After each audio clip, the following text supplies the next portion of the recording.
These late night hosts have something in common. This is fantastic. This is exactly what I've been looking for. During the pandemic, they traded in their suit and ties for casual attire. They aren't alone. The days of wearing a suit and tie to the office were numbered well before the pandemic ushered in the era of slob chic. This is Make It Explores. The Brooks Brothers three-piece suit is and will forever be a staple of men's fashion. Barack Obama wore a Brooks Brothers suit for his presidential inauguration. So did Abraham Lincoln and 38 other commanders-in-chief. But the cultural shift from formal wear to athleisure was too much for Brooks Brothers. In July 2020, after more than 200 years in business, the dress shirt and suit maker filed for bankruptcy. Brooks Brothers isn't the only men's retailer in financial trouble.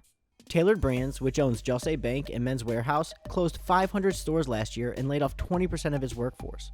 Ralph Lauren laid off 3,700 workers as sales for its preppy clothing shrunk by almost 40% in the second fiscal quarter of 2021. J. Crew filed for Chapter 11 bankruptcy protection in May 2020 after struggling for years with high debt and declining sales. In fact, 2020 saw the lowest apparel sales figures in decades. A big part of that is no doubt due to COVID-19, but the trend away from the suit started long before the pandemic. I think we've seen, in many ways, the pandemic has just accelerated trends that were already really shaping up in the fashion industry. And when you dive in and look at menswear in particular, it was definitely a trend and has been a trend toward casualization. In 1992, Levi Strauss mailed 25,000 pamphlets to HR managers across the country called A Guide to Casual Business Wear to boost sales of its line of Dockers khakis. The whole business casual trend was something that was seismic for the fashion industry, and it's something that we still haven't recovered from. Around the same time, Silicon Valley CEOs like Steve Jobs and Bill Gates were abandoning the traditional suit for jeans, khakis, and turtlenecks. These executives didn't have to adhere to any rules. And, a hoodie became the new suit for them. Then came Mark Zuckerberg and his famous black hoodie.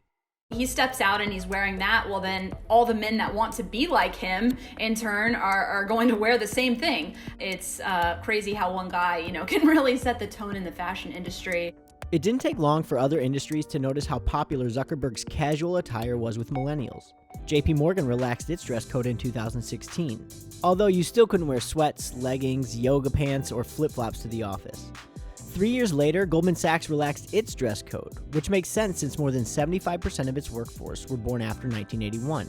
They wanted to appeal to a younger generation. They want to wear more comfortable clothes, and they don't really maybe enjoy dressing up as much as their parents or grandparents did.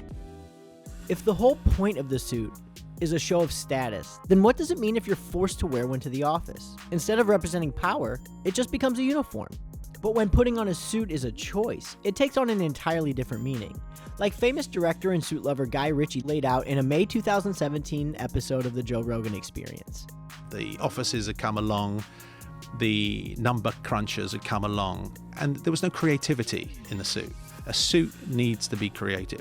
The person that puts it on can't be putting it on because he's told to put it on. He's got to want to put it on. I don't think the suit will ever die. I do not think this is a permanent death of the suit. I think we will see an evolution. Maybe there are parts of it that become a bit more casual, and certainly you've seen a ton of guys mix and match sneakers with the suit, which 10, 20 years ago, that was not a thing, and that's certainly really popular today. The confluence of relaxed dress codes and changing norms due to the pandemic means the suit will probably never be what it once was. Maybe that's a good thing. I don't think this is the death of the suit, just the suit is getting a little upgrade.